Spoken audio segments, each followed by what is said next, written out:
Was poppin', was poppin', was poppin'. Welcome to Nicky and Moose. I'm Nicky. That's Moose. What's up, Moose? What up, y'all? And we're bringing back the breakdowns. Yes, we are. And with somebody very special to start the year off, you may have heard in the news, they're going to buy Reebok. He was an NBA player, an entrepreneur, a rapper. It's too much. It's too much. But if you don't have any idea, we're talking about Master P. Moose, what's your thoughts? I love it. I love it. Again, I always talk about when anybody starts before social media era, maybe on the verge of the internet era, that means they really had to hit the ground running and build it from the bottom. So I think it's always fun to show and give props to those people. So yeah, this is gonna be special. Let's get into the intro. Two kids from Queens, cut from a different cloth. Now joining forces, helping you to elevate your personal brand. Yeah, I'm talking about Nicky and Moose, bringing you a never-before-seen perspective into the mindset, the mentality, the behaviors, the driving force, but more importantly, the stories behind the people and brands that you know and love the most. So I'm really excited about bringing back the breakdowns. Low key, I'm not going to hold you. First one of the year, you know what I'm saying? First one of the year. It's been a minute since we've done like a real deal breakdown. Yeah. It's been a minute. And I learned so much from these breakdowns because we're doing all the research and everything. So I felt like, I don't know, like recharged. I was like, oh, we're back. We're back. It's official. No offense to all the interviews. We love all the interviews and everything like that. But this is my selfish side of like, we get to learn and teach at the same time. I really appreciate that.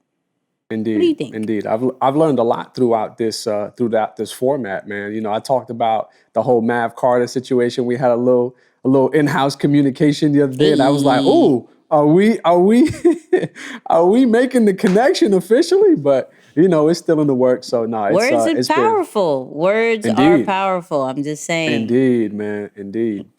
Moose said he wanted to have Mav Carter kind of vibes, and all of a sudden we're like one person away. It's a great feeling. It's a great feeling. Indeed. We can't get too much into it. It's too much. It's too much. But it's too much. We got to go with the review of the week.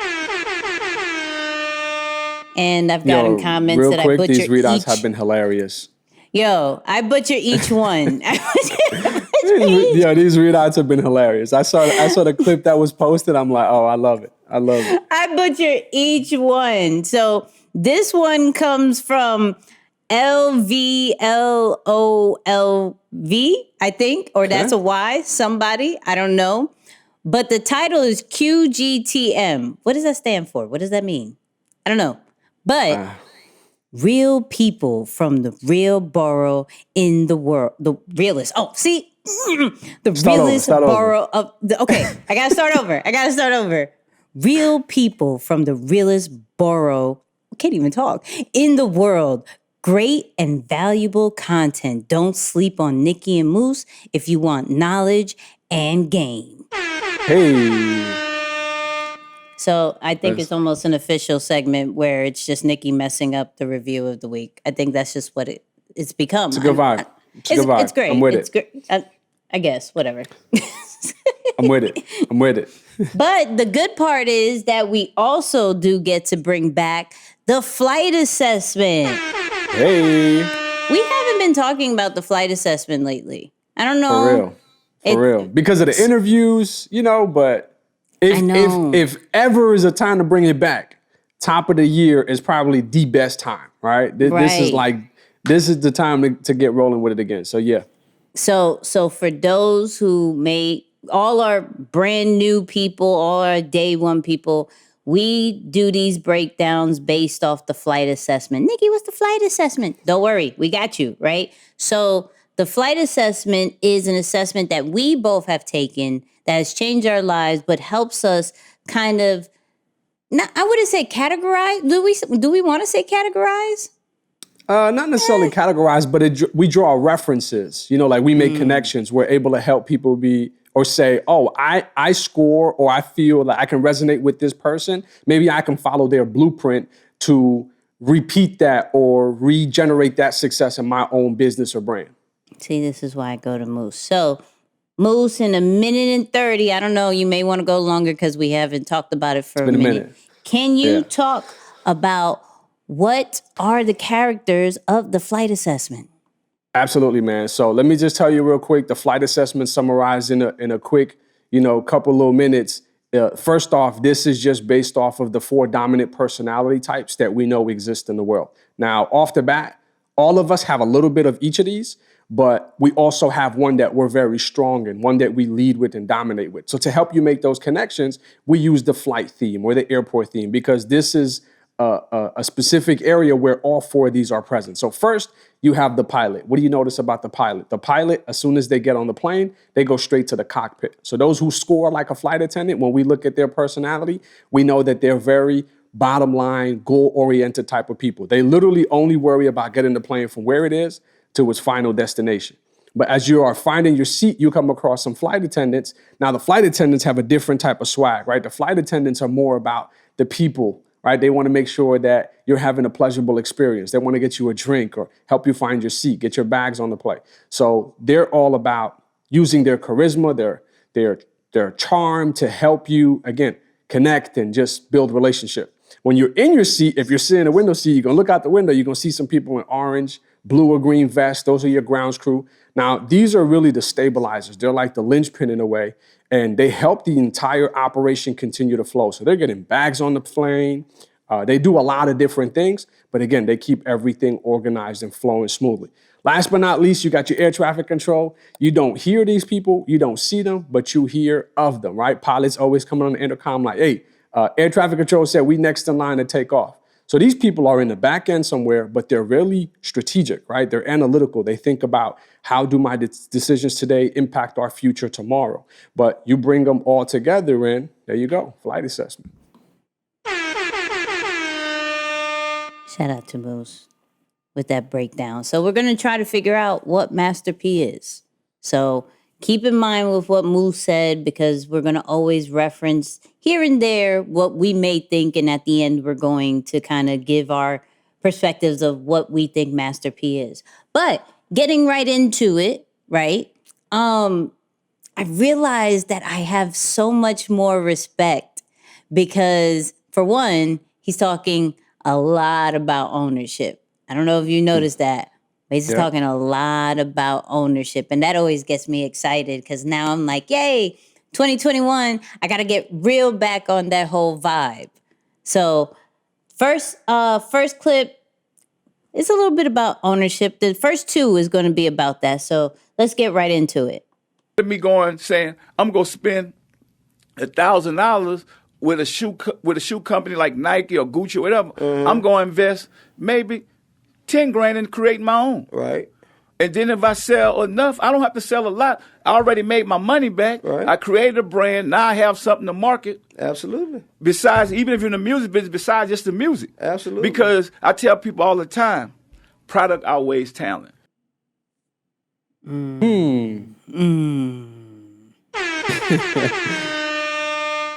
Let's talk about that. Interesting. You want to go first? You want to go?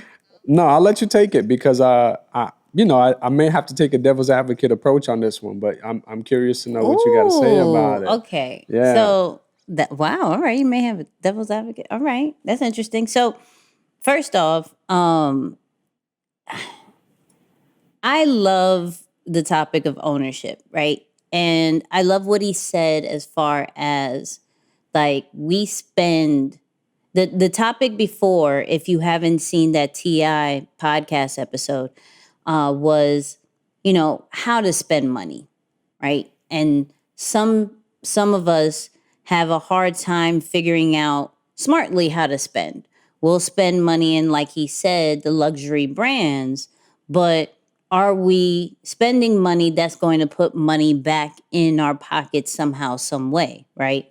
So he was showing his sneaker that he made and was like, instead of me investing in Nike, right, I can make my own shoe, have my tribe buy it so I can make my money back and maybe then some.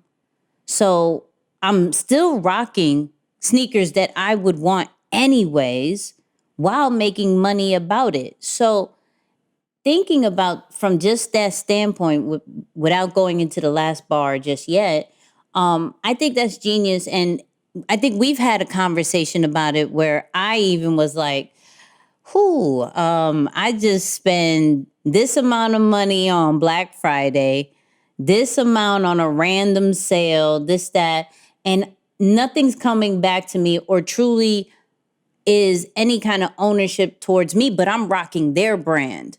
Right. I'm rocking it over and over again and promoting them freely. Not only did I give you your money, but then I'm promoting you on a reg. Like, so on that note, I'm like, okay, I'm switching my hat up now, right? May get different merch, and we'll possibly get into that later or another episode. But I'm seeing, like, if you were going to wear this anyways, if you were going to do this anyways, why not have some skin in it? Why doesn't it not be owned by you? Now, granted, then that comes into a business, right? Then there comes work and everything like that. And I can understand why some people may shy away from that because they're like, yo, I don't want to get into the fashion brand. I don't want to get into this. I don't want to get into that, right? From that standpoint, maybe not even make it into a business. Just pay for the customization. Have it to be yours and not necessarily another person's brand. But the reason why I picked that clip out in particular, because I liked what he said at the end where it was like, product lasts longer than talent or something, right? And it got me thinking like, oh my God. Because when we die, there goes the talent. But if we was to put it in some way, shape, or form, or a physical or digital product, that could last longer than anything, right? I'm thinking from that standpoint. Product can weather through multiple storms or health issues and things like that. And you have to look at it. Now, granted, with Master P, and I'll let you get into those kind of things, but he has multiple products. I mean, he got into wrap snacks and noodles and cereal, and he really believes in the same thing where if I'm going to eat it or do anything with it, I might as well put my name on it, as well as providing back for the community, but also having product because the product will work itself with correct marketing and things like that. And I'm looking at all the different businesses and products from even like a chicken spot. I think he has like a chicken and burger spot. He has a sneaker, a clothing line. He has multiple things. So he really believes in that. Now, I know a whole bunch of other people that believe in I'm the talent. I can control what I make because I am the talent. There's nothing wrong with that. I don't think either model is wrong. I can understand Master P's model. I can understand where in your sleep, the product is making money. Where in your sleep is the talent unless you created product. Is it really making money? That's where I'm like, I could see it. Because it's a great debate. It's an interesting topic. That's why I said I think I may have more of a devil's advocate kind of approach to this one. And only because it's like they're two different business models or two different frameworks, but in a way still connected. But let me start here first, right? Because I love what he said in terms of the ownership mentality, because it really shows the true entrepreneurship spirit in him. And it all stems from even how he got started in the game, right? Like you think about how he started with his story. He's growing up. He wants to be a basketball player, gets an opportunity to go to college to play basketball. Knee injury wipes him out. But within a year or two, He takes all his business experience, and after he gets a settlement money, and settlement money, we're not talking about he got handed over millions of dollars. It was a $10,000 check because his grandfather got hurt or unfortunately lost his life on the job. So he takes that settlement money and automatically opens up a record store. So you can see how that $10,000 is really the start of his journey, and it's now led him to where he is now, or even at the time of that clip, thinking about that same model. Hey, instead of me taking this money and I can go buy something, why don't I take this money and invest? So whatever my clothing budget is, as a rapper, as an entrepreneur who probably spends a good amount of money with every public appearance, why don't I start flipping the coin a little bit and find a way to reinvest back in myself all that money that I will be spending anyway? So that's my favorite part of it, right? That entrepreneurship spirit of like, hey, if that's one of those things and I'm building someone else's community that's not necessarily going to pour back into me, or I can see that there's a disconnect somewhere, then it makes sense for me to go out there and really make my own thing happen. So I'm with you on that 100%. The ownership piece, we're always going to love it, and we're going to mention it over and over and over again. Now, the other side of it now, when he talks about the product versus talent, I can understand if it's something that is automated, right? An automated product. I don't have to worry about talent at that point because I'm going. I see where you're going. You see what I'm saying? Okay. Yeah, because at that point I'm strictly relying on no human has to touch it at that point for the product to continue to filter, to penetrate and allow me to make money in my sleep, as you mentioned. But if I'm talking specifically to the model that he's speaking to, which is a clothing line, a physical product now, physical product require talent, right? Like it requires designers, it requires marketers, it requires people who can go out there and sell and also place the product in a way. Like, do you know how much people fight when in malls and like even the supermarket, the positioning of product, like that's a big business in terms of what product you see first when you come in the store, right? Because there's always hundreds of different selections, but the way they're positioned throughout the store, whatever catches your eye, there's a science to that. So when it comes to a physical product, I think you can't just completely overlook your talent because it makes the big difference. Now, lastly, I got to make reference to my guys because, and I'm going to call them my guys, I'm going to continue to speak it like you said, because I feel like, hopefully, faithfully, something happens in the future. I'm feeling it. but they, Mav and LeBron were talking about acquisitions, right? Like acquiring companies. And literally one of the things that determined their decision with one of the investments that they made was that one company had better mid-level managers than the other. Because they said, look, we're not going to be on the forefront, whatever the business is, we're not going to be out there actually working the business. We're putting our money there.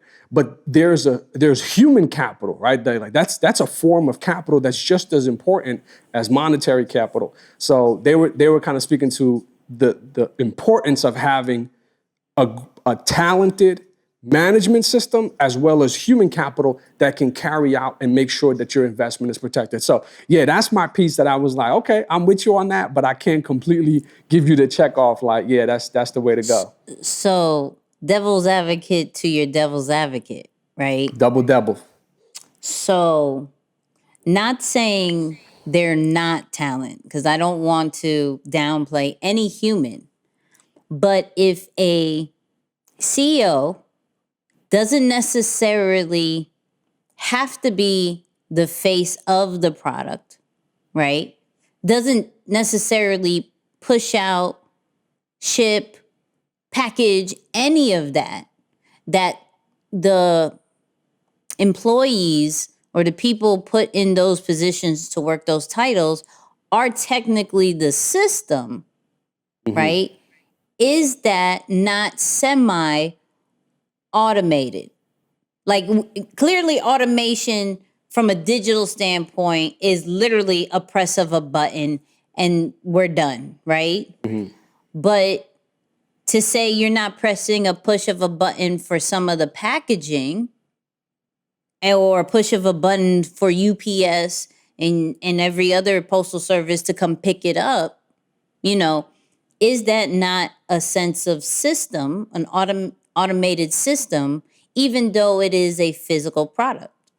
Yeah. So in the business world, it really breaks down to two areas.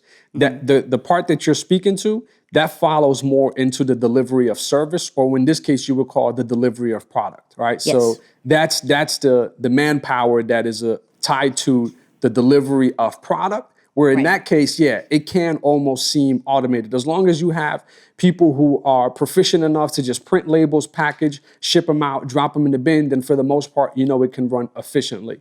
But from a CEO standpoint, again, when I'm talking about product placement, agreements, or just like working with whichever stores are going to carry your products, you need a talented person. Like that matters. I would want you on my negotiation team in terms of like, who do we collaborate with? How do we position our products? But once I put it in Walmart, that's almost automated because Walmart has its own system, right? Indeed. So all I have to do is get maybe somebody super talented.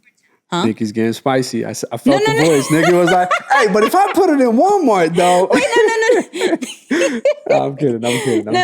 But if I find a person who can get it placed in Walmart, or I'm doing all I can't even say it. Yeah. If I'm doing that to get it in Walmart, right? Is that not its own system? That's all I'm saying. Like, I don't have to touch it after. I have to make sure it's fulfilled, but it's doing the sales on its own, because once it's in a Walmart, right, or some of these top stores and things like that, it's a wrap. Yeah. And I guess this is where, at this point, is where we can agree to disagree in a sense, just because I'm always of the belief that whatever, like I believe in universal laws, right? We talked about this before. Whatever you stop caring for, it automatically decreases in quality. Like, it's just not as sharp. I'm not saying it's going to stop, but it's going to decrease in quality, right? Maybe someone else is just a little bit more careful. They put a little bit more energy into nurturing that relationship with Walmart. They're just not going to leave it alone, right? And that can continue to keep your product on the forefront. Yeah, go for it. I know you're going to say something. And like, I got one more.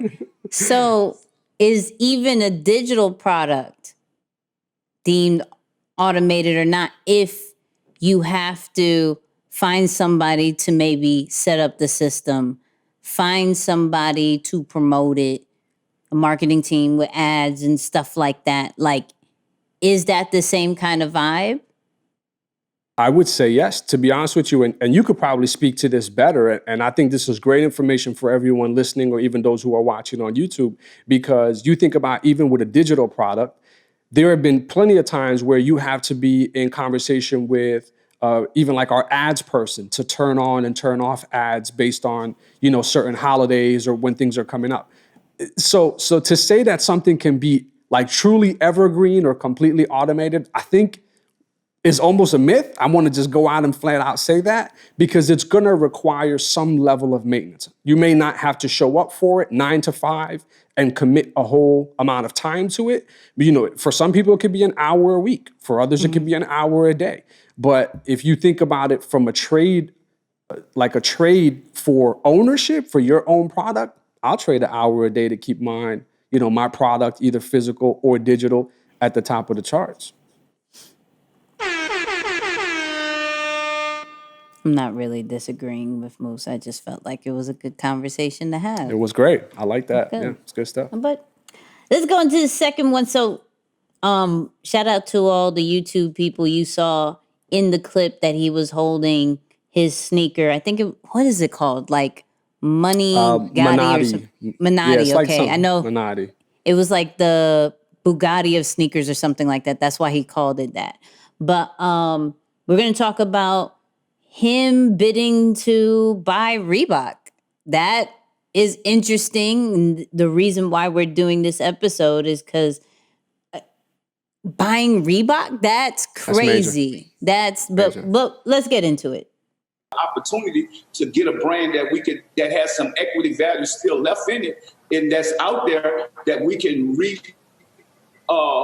refurbish and give it a makeover to make it cool It make it black. I feel like Reebok is about to go black. It's the only way it could be successful. And if they don't take the deal from us, then we're going to create more brands. And we're going to help other people create brands. And we're going to invest into us. And this is only the beginning.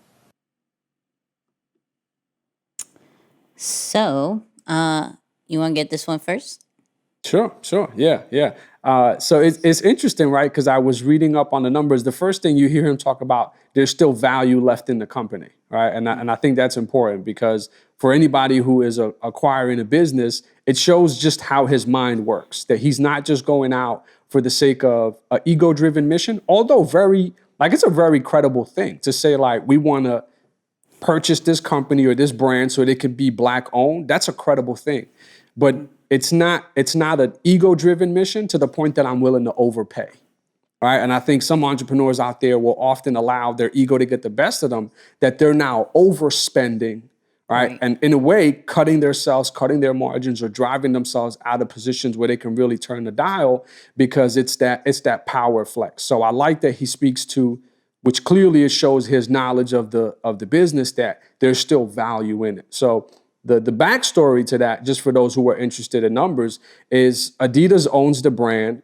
They paid a little bit over $3 billion for it, and now they're selling it at right around that 2.3 position. So they know that they're going to sell it at a loss, right? They're kind of just they've accepted that.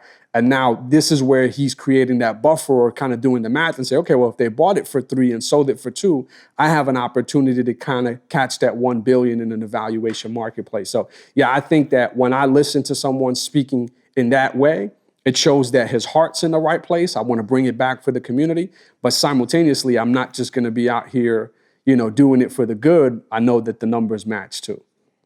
So I got a semi-different view. Still agreeing with you. However, do you feel that maybe he is trying to be the Yeezy of Reebok? I hope not.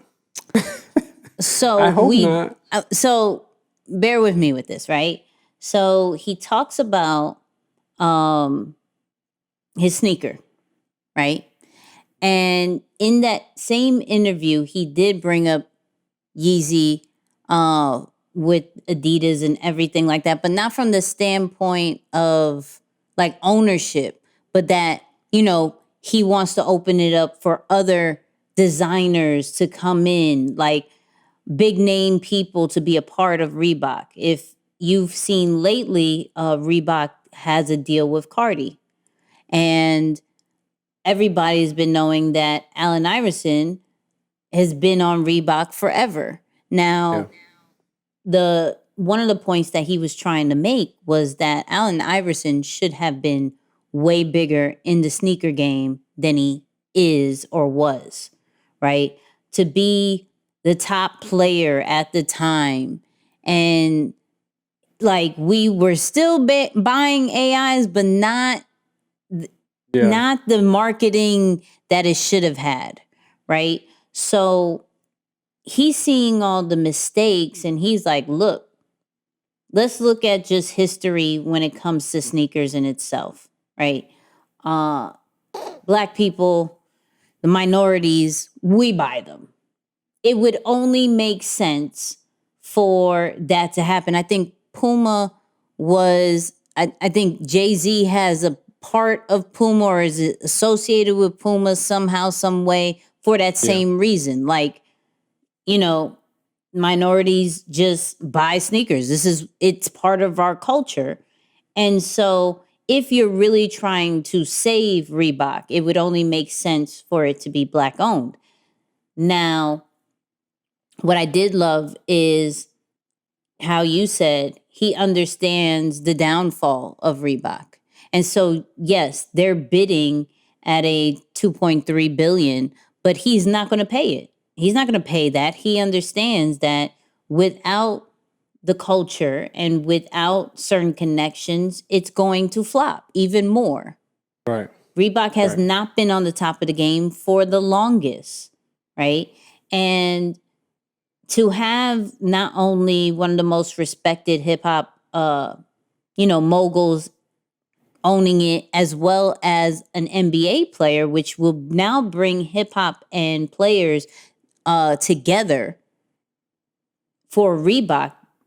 We can only imagine what sneakers are going to come out of it or who will be rocking that. But I say the whole Yeezy thing is because is he going to put his brand now part of Reebok?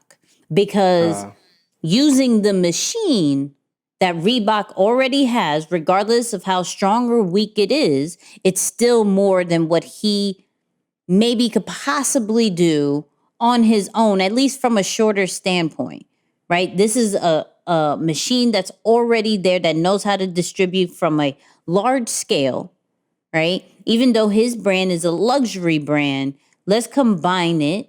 Let's look at the model of what Kanye did, and how can we make Reebok all into a whole new level? So when I saw that, I was like, he's not slick. He's not slick. He's buying the machine. He's not waiting to get picked up. He's going to buy the machine. Like the same way how he created No Limit, he's not going to wait for somebody to sign him. He created a record label. And that, hands down, is genius. The fact that we're even talking about $1 billion acquisition. Like, what? Right. That's why it got CNN. It got all the media stations that probably wouldn't have covered it if it was not $1 billion. Yeah, that's real. That's real. To give him the platform to do so, I think it's showing his wit to say, you know what, let's do a reverse acquisition, to your point, because we win the distribution channels, right? We're automatically going to put whatever our sneakers are into a global market because of where they are. It makes sense. It makes sense. Yeah, and let's think about it. Now that there's media coverage on it, right? If the deal does not work out, that's okay, because now it brings awareness to his brand. Indeed. It brings awareness to whatever, because now people are like, man, we wanted you to buy Reebok, whatever you're doing, because you already planted the seed. Like, yo, if they're not going to do it, we're still going to move. We're still going to create our own. And there's going to be a whole bunch of people that are now may have not known about Master P's brand and all the snacks and fashion and sneaker wear that he has. Now they're going to be like, I could only respect the move that you just did to try to buy Reebok. Now let's go support you. That's a great point, Nix. That's a great point, because to talk about now, think of the attention, and we talk about how expensive attention is, but for him to get that free attention now, you never know whose radar he's falling under. Maybe the Reebok deal doesn't work out, but what if Nike says, yo, we'll give you $100 million for your brand, right? Like that might still be a come up, so you're absolutely right. There's something behind here that we might not know, but let's just say we're predicting it here on Nicky and Moose. I mean, hey, if this actually happens, I don't know, we might just need some credentials on, I don't know, CNBC or something. Like, yo, they called it first. Just saying. I wouldn't be surprised. That's a good look. No, that's a good look. I would not be surprised. But let's go into this third clip. It was talking about investment, but what he said could be flipped in so many different ways. So I had to pick this one. So let's go into it. And also find stuff where there's a problem. So I always look for a business with a problem. So if I find a problem, I have the solution. You want to fix it. You want to fix that house. Everybody wants a nice looking house, but the person that fixed the house is where the value come in at. Very simple, right? Mm-hmm. But at the same time, the money is always in the solution. So I didn't want to focus on like what the question was, and he was talking about investments because that doesn't really go with our audience. But at the same time, the fact that he looks for a problem and tries to solve it, he already understands that people pay whatever amount of money for a solution. Instead of trying to do what everybody else is doing and try to get the quickest money grab and what's already working and things like that, he's trying to find a problem that no one else probably is even paying attention to. The way he was referring to it was like a house. For me, I'm never buying a fixer house again. I'm gonna tell you this straight out. I'm never doing it. It is annoying. You have to fix everything. I hate it. However, I get it. The value is going to go up. It's going to be worth so much more and blah, blah, blah, blah. I get it. So I understood when he said that, right? But even with our brands and businesses, are we positioning ourselves to solve a problem or just kind of be with the trends or what's already being worked on? Like that's, for me, even when I'm creating content or giving advice for branding, I'm always like, what isn't being done? Like, what is the problem that's still out there that people are really not talking about or really not addressing in some way, shape, or form? Because not only does that make you different, but that also puts you in a different money scale. Like you could charge whatever because no one else is doing it. Yeah. So I love that advice that he was giving. But Yeah, I think that's great, and I really see this as a mindset point too. Like it more than anything, it's a mindset because and shout out to one of my good friends, Nick. I was on his podcast a couple weeks back, and we were talking about the Nicky and Moose, our podcast as well. And one thing led to another, and I was just telling him that a lot of people get so caught up in complaining about the problem or talking about the problem. But there's a few people who notice that a problem is a good thing. yeah. And he kind of asked the question like, well, what's the difference between someone who is stuck in a problem and someone who's on the way to a solution? And I said, someone who's willing to do the work. Right? Like you notice that those who are happy in a problem, all they do is just talk about it. But then the mindset is a problem, and as someone who doesn't mind to do the work, a problem is actually an opportunity. A problem is an opportunity to work and build a solution that can then turn into a tangible business. So I've always looked at that like, that's a unique mindset that most entrepreneurs have, that they go to where most people are running away from or where most people are sitting on their hands. And the other side of it is we've talked a lot about supply and demand on this podcast. And I brought it up, and not from an economic standpoint, but I just wanted to talk to the difference of ideas come a dime a dozen, right? Ideas, that's your supply. But the problem, to your point, that's the demand. That's the market saying, hey, I need help. I need help with this specific area.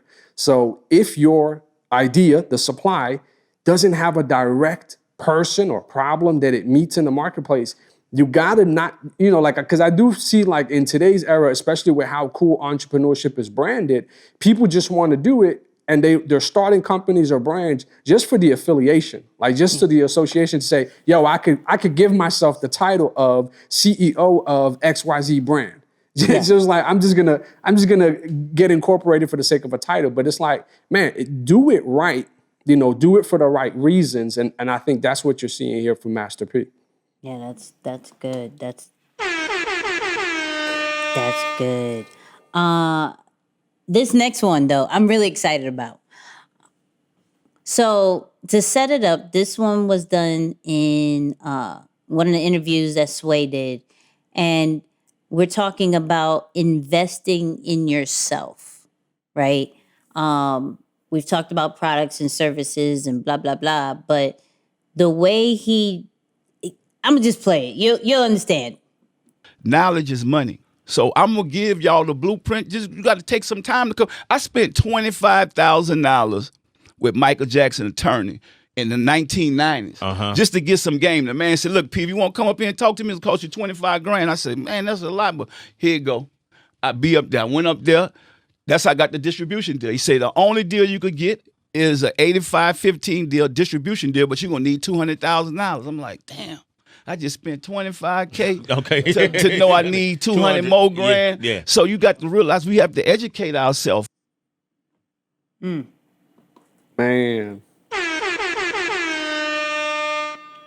So Let me start this one, right?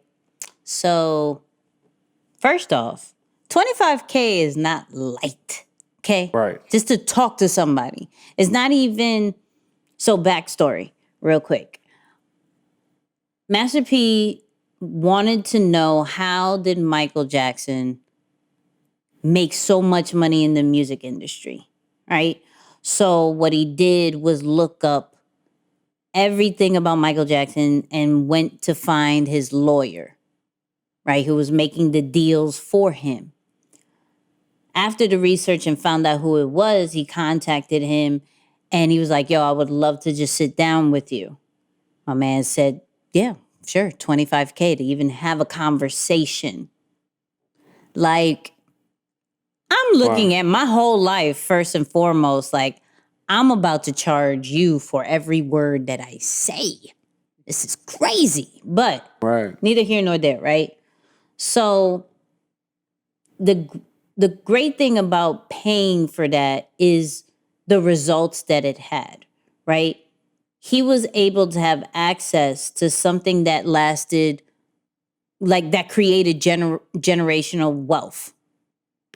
He was able to figure out everything he needed to know about the music industry that was able to create No Limit Records, right? Able to have the distribution deals that nobody else was getting or demanding because they didn't have the knowledge, right? So once he got the knowledge, he executed. Of course, once you spend a certain amount, definitely 25K, you're probably going to have a little bit more action, a little bit more fire under your butt than if you was to have that person just tell you the information for free, or you pick their brain and all that great stuff and you do nothing with that information.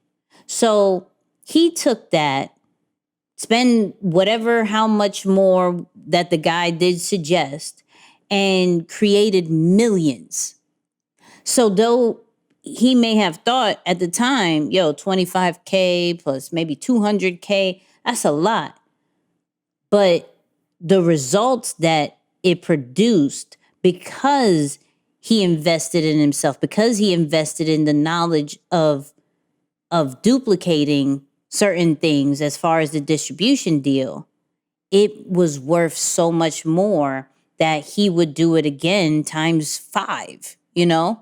And so I look at that on, like, what are we educating ourselves on a regular day basis?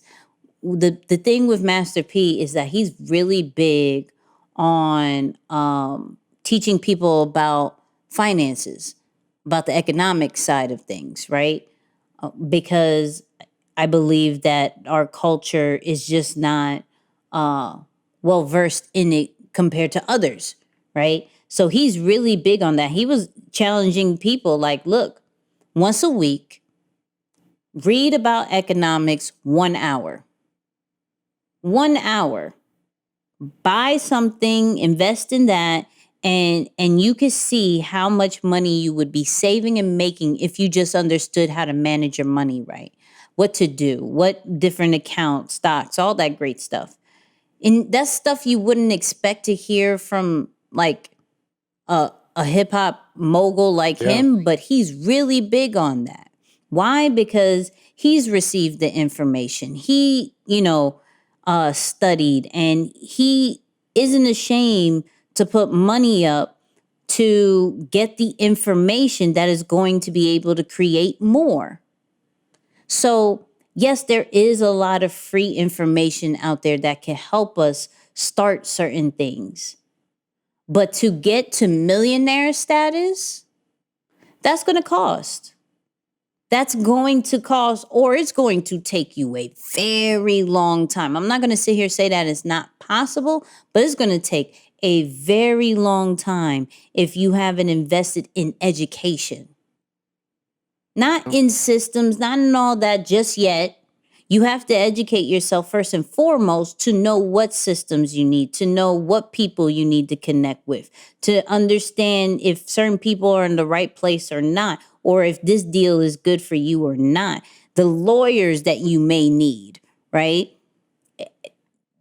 just Talk to hear, about like, it. I want, don't get me about to give a whole bag to certain lawyers this year. You know what I mean? Who are, listen, any really great lawyers out there, Yeah. come holler at us. We may have a conversation, whether it's, trademarking, dealing with our Contracts. IP, contracts for sure. For sure. Come holler at Nicky and Moose, DM us on all our platforms, which one you want to prefer. We would appreciate it. But anyway, For real. Moose, real. what did you think about? Yeah, no, this it's funny. I had I remember, and then, again, this is one of a friend of mine who jokes around a lot, right? And he was like, "Yo, why don't you come interview me? I'll let you interview me for free." And I responded, I don't want to say in a petty way, but I really meant what I said, right? And I was like, I'm good because free is too expensive. Wait, first of all, you're not going to speed past that like you didn't just say what you just said. Free is too expensive. Break that down. Free is too expensive. So if we're constantly just relying on the free information that's being spilled out, the one thing that people don't realize is that free information isn't tailor-made to your situation. So you're going to try and be cheap and shortcut the process and take whatever information is being given to you and just flip it into your business. And a couple months go by and you're like, dang, it didn't work out. Yo, you don't know what you're talking about. No, you try doing what I do at a mastery level on your own and you're not me. So free is too expensive. And for some of us, we just can't afford to keep making the same mistakes. Truth be told.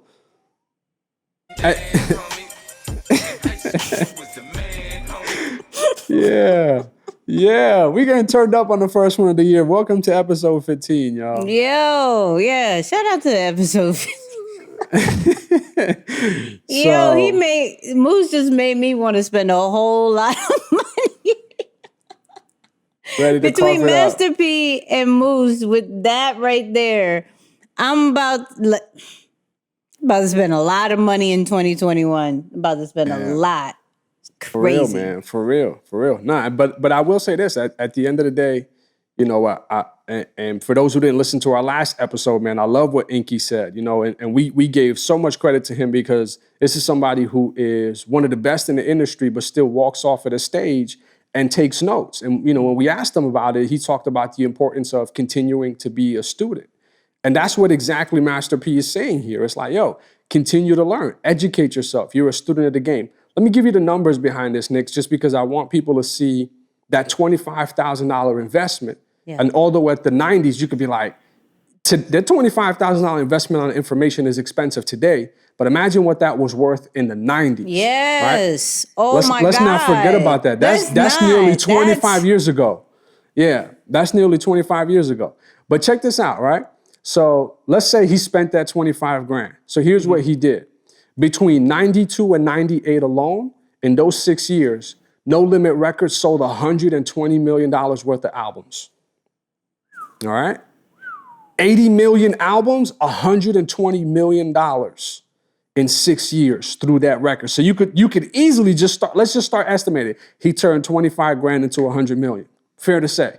Yeah. Not to mention the deal that he got when another record label they kind of merged together, right? Mm-hmm. So at the time, we've talked about this before. Most artists weren't keeping their masters, right? Labels were taking their masters. And if you did have some deal in place, Madonna, who we know in the 90s was booming, her deal was 25, 25, 50, of course, in favor of the record label. Yeah. Master P negotiated a 75-25 deal in his favor, and he keeps his masters. So now I get the knowledge of the powerhouse, like you call it, right? The distribution with the platform. Yep. But it's in my favor, and my knowledge helps me to protect my assets because I have the right information from the experts. So yeah, I just wanted to kind of, help the people make the connection. And sometimes, when you really go to the right places and you trust those who you hire, trust the experts that are masters in the space, it can turn a dial, man. That makes a big difference. Yeah, and what's crazy is that, like, you see all the things that Master P is doing with going into like food, going into movies, going into music, things like that. And I think from a person who's not knowledgeable enough will look at his, career and be like, you either fell off or you would never reach a Lay's potato chips. You will never reach a Nike. You will never reach some of the things. But in all honesty, he owns all that. Right. So you don't need that many people to be successful in your own eyes. And he's a highly respected human being to the culture. So is he the top of the chips and snacks situation right now? Maybe not right now, but the equity he has in that, the skin in the game he has in that, the impact that he created in hip hop, regardless of all the other record labels, he is still a huge staple.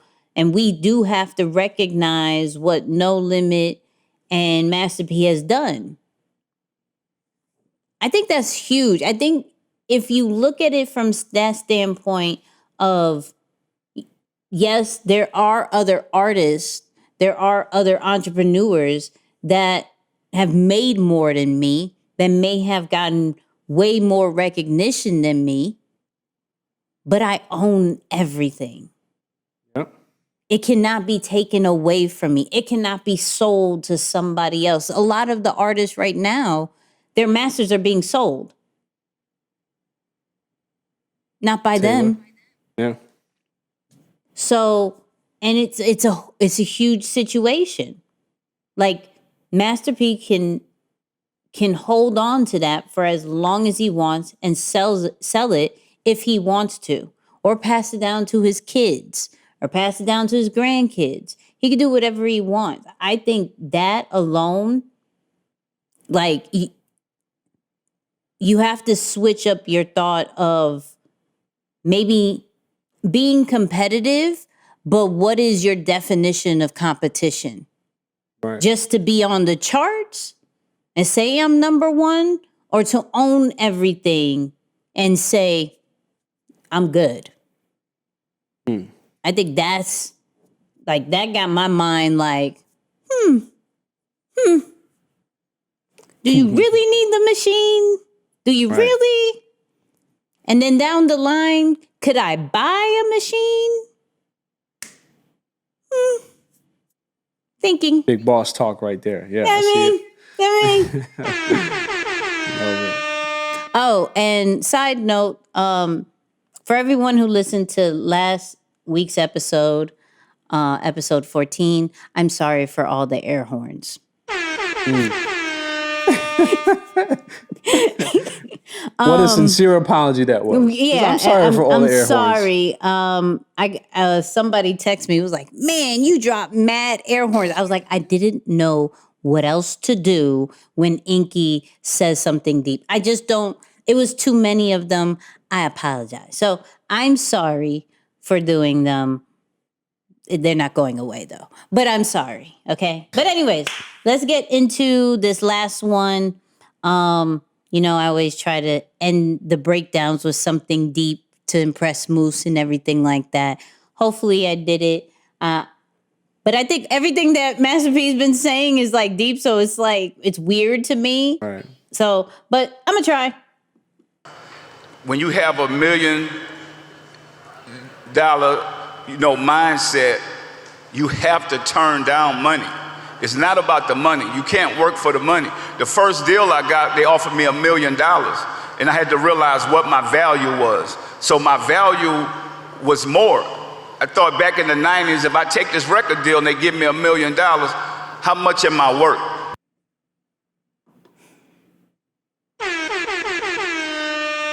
So, I wanted to bring this up for one reason. Well, we talked about this on our Facebook live show with LeBron, right? When he turned down a deal because he knew his worth. And I'm going to bring back kind of that same thought process to the podcast where you would turn down $1 million. You would Oh man. I want to get ready for that because it's going to happen. Like, I want to get ready to be like, yo, the second you give me $1 million, I know I'm worth so much more, because the fact that you even offered that means I got to be worth more. Absolutely. Right? But that's a lot. That's a lot. Now, granted, for some of the one percenters in our circles, like, Nikki, no, it's not. Moose, it's not. Okay, well, to us, it is. Hello, okay? All right, it is. Sorry. $1 million.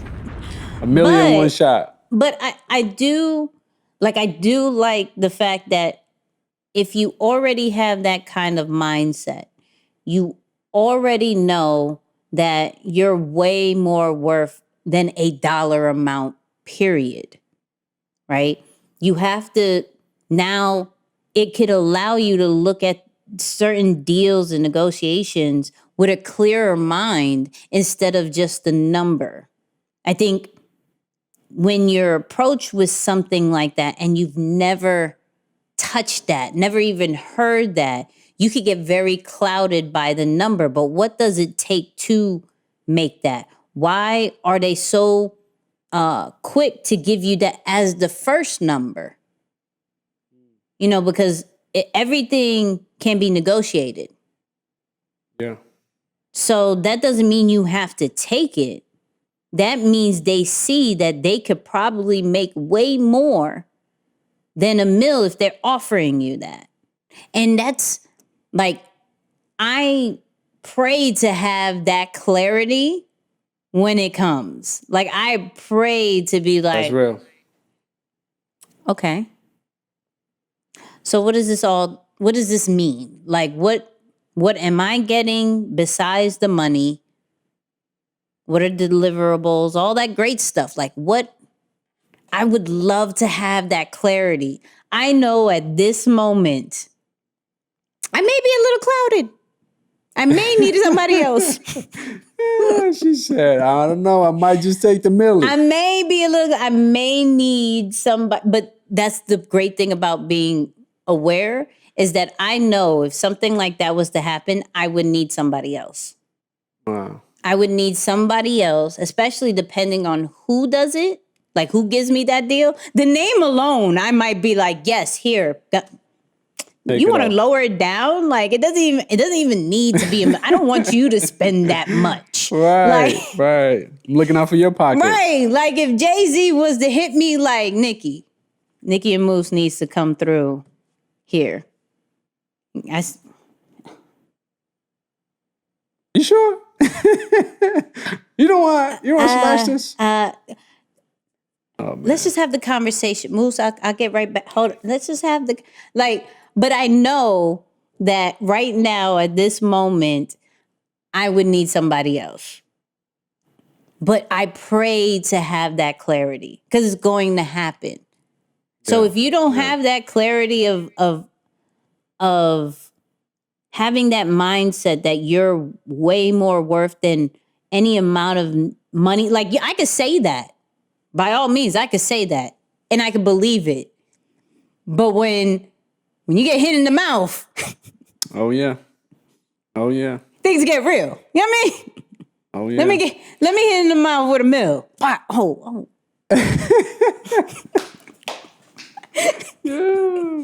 Oh, I'm just Moose, go say your piece. I don't know. Yeah. No, real quick though, I mean, shout out to Nikki's confidence in that. Cause that, like, it's going to happen. That wasn't an optimistic thing. There was conviction in that. Oh, absolutely. Yo, it's going to happen, right? So y'all might need to borrow a page out of that right there. There was some level of like, oh, it's going to happen. No, but I think there's so many ways to look at this, man, right? Like, chances are if you're getting $1 million offer, it is likely that you can produce $1 million on your own. All right. And it's like, Wait, first of all, you're not going to speed past that like you didn't just say what you just said. yeah, chances are if you're getting $1 million offer, then it is likely that you can produce $1 million on your own. Right. And you really have to get your focus away from the money and know what exactly are you signing for. Right. What they're offering you has to be worth more than the $1 million itself. Like, yeah, I'll take the $1 million. like we talked about that part. Like, yeah, I'll take that milli check for sure. Facts. But what you're bringing has to be worth more than $1 million, because chances are, if you see me as worth, if I'm worth $1 million, then chances are I can produce the $1 million on my own. Yeah. So yeah, I definitely would look beyond the money, and I love it because the book that we're reading now says money is a byproduct of excellence, not a goal. All right, so it's like when you focus on being excellent at what you do, the money comes with it, and we talked about it, right? We've all been there, and we know what it's like to. In a way, you need money. Like, what you mean? Most of the problems that I'm faced with can be resolved by money. So it's difficult to say, well, what else outside of money am I getting? Right. But I can almost guarantee, and Nikki, I won't speak for you, but I'll let you kind of share your experience if you like, that when you get on the other side, or as you edge closer, you start to see more clearly, and you're like, oh, there really is more to this than just money. Because money then just becomes a part of the process. So yeah, that's a good word from him to, tie the education piece into it, and then also encouraging others to look outside of the money, because it's true. It's like, what am I worth to them if they're willing to give me $1 million? Of course, they're looking to make a profit. They're not just about to give $1 million because they like me or feel bad for me. All right, they're looking to turn a profit on that. Yeah, and like my thought process with money is always different, just because I never put any kind of real weight on it, because it's supposed to create opportunities, not necessarily make or break you, or even tell you how much you're worth, right? And so I think when you love what you do and the passion and the work ethic that you have, like, the money will reflect that. Yeah. It will. Now, maybe not in the time that you hope or even need it, but it always comes. But it always determines, it's determined by what you put out. So, and who you're impacting and everything like that. And clearly the problems that you are solving. Like, people, we've said it earlier, people will pay for you to solve a problem. Yeah. Regardless if it is within a 9 to 5, or if you're doing this on your own kind of thing, people pay for you to solve a problem. So if you can figure out how to do something without money being the number one motive, you're going to get a guap of it, and you're still not going to like flinch. If you look at most of these millionaires and billionaires, they don't stress about money. There's maybe a few that like all they do is talk about it, but like the ones that are highly respected, it's like, it's easy to them. Mm-hmm. They make a guap a second. Not a day, not, a week, a second. Yeah. Because, and even, let's go back to even the talent kind of vibes, and I'll bring up Floyd Mayweather, where everything from a fight off of what he loves to do and what he's mastered was broken down from seconds of him being in the ring, from how many punches he gets. This is how much he makes. Right. That's the, like, based off what he loves to do anyways. Yeah, it's crazy. That's crazy. I was just thinking, it's like, in a way, money clouds your judgment. Yes. If that's what you're all in it for, it begins to cloud your judgment. And it can actually, put you in positions where you're making the wrong moves or the wrong calls, because you're thinking about the dollar sign on the back end of that, instead of actually thinking about, like you said, like doing something because you love it, you're putting it out because it matters, because you want to deliver a high quality product or service or solve a problem. And it's like, if you just tie that or trust that process, eventually it turns the dial. But yeah, no, I just felt that. I'm like, oh yeah, I think in a big way it clouds your judgment. Sure does. That's why I said I gotta pray for. Like, I think I'm good. Nicky knows. like I could say, I think I could feel confident with maybe like a $700K deal and under. Okay. There's clarity. Let me ask you this question. Go. How much, because I want to show the other side of it real quick. How much would you look to make back if you were about to invest $1 million? So like, just zoom out a little bit for a second, all right? If you're investing $1 million, Okay. what would you like to make back? What's the return on that? At least $3 million. At least. Boom. And I just wanted to show, like, but that's what it's like for the other person who's throwing that $1 million. Right. Right. I'm sure in their mind they're thinking the same thing. Like, if they have $1 million to give or invest, chances are they've got plenty more. But in their mind, they're like, yo, what do I want to make back on that $1 million? And to your point, you know, $3 million sounds about right. Right. Minimum it's like, for me. Yeah, minimum. There you go. So that if you're, it's just evaluating that number from the other person's perspective to know your worth, if that's what it's coming down to, at least for the deal. It's like, sometimes I think it'll be cool to ask ourselves that question. Yo, how much would I look to make back on the money that's being offered to me right now? As a way to kind of see what the value or the worth is. Big facts. Sheesh. Well, let's get into the flight assessment. Let's figure out what my man is. Oh, I don't know whose turn is it. We haven't done this in a while. Yeah, New Year. You first. New Year, new flight assessment. You know what I mean? All right, so I'll go. How do we do this? I'm going to go with the non-typical one. I'm going to go with he is not an air traffic controller. Yeah. No. Even though he went out to seek knowledge, like my boy was on the, I'm about to pay this money to get the lawyer. To flip it. Okay. To flip it. That was pure move. That means his if we're talking on values, his economics is very high. That does not necessarily mean he is super strategic. Okay, I see what you're doing. I like it. All right.